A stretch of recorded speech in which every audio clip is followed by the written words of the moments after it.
আমি হুমায়ুন কবির, আমার ওয়াইফ হলো শেফালি কবির, আমার বাড়ি জামালপুর ডিস্ট্রিক্ট ইসলামপুর। 2021 সালে আমার ওয়াইফের ওভারি ক্যান্সার ধরা পড়ে। ক্যান্সার হঠাৎ করে ধরা পড়ার পরে অপারেশন করি। অপারেশন করার পরে 2.5 কেজির মতন টিউমার বাড়ানোর পরে এটা কেমো দেয় স্কোয়ার হাসপাতালে।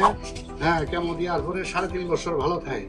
ফির আবার গত ডিসেম্বর মাসে 25 সালের ডিসেম্বর মাসে আবার ক্যান্সার ব্যাক করেছে। 25 সালে 24 সালের ডিসেম্বর মাসে ফির আবার ক্যান্সার ব্যাক করে। রক্তের CA-25 ক্যান্সারের মার্ক এটা 1446 হয়। পরে ফির আবার কেমো দিই, 2-3টে কেমো দেওয়ার পরে দেখা যায় যে মানে মাত্র 30-35% কমছে, আর বাদ বাকি অমনি আছে। পরে আমরা ডাক্তার SM সোরারের একটা সন্ধান পাই পরে আমরা এখানে অনেক কষ্ট করে আসিয়ে তার ওষুধ খাইয়ে আল্লাহ রহম মাত্র 50.5 গেছিল। তারপরে দ্বিতীয় ডোজ খাওয়ার পরে 5.5 আইছে। ডাক্তারেরা সবই করছে, গুড বলছিল, বলছে যে এও কি সম্ভব, কিন্তু আমি যে উনি ওষুধ খাইছি এটা বলি নাই কারোর সঙ্গে। বললে পরে তারা হয়তো আবার উল্টেই করবো, অ্যাকশন করবে, এই জন্য বলি দিতে। তো যাই হোক, মোটামুটি এখন আল্লাহ রহম সুস্থ আছিল। আমাদের মনে করেন পেট ফুলিয়ে হয়েছে। ডাক্তারের কাছে নিয়ে গেছিলাম, ডাক্তারে বলছে যা যা খাওয়ার দরকার খাওয়ান, এবার আর ঘুরবো না।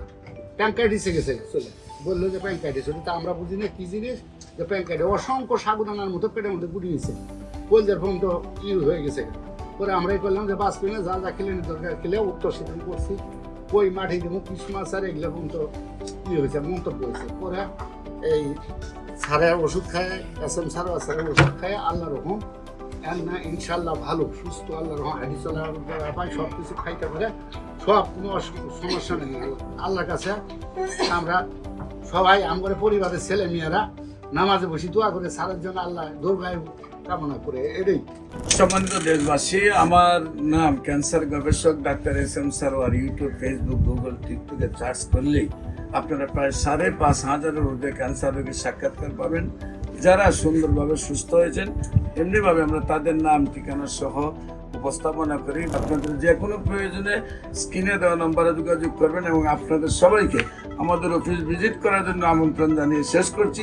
সবাইকে ধন্যবাদ। আসসালামু আলাইকুম ওয়া রাহমাতুল্লাহ।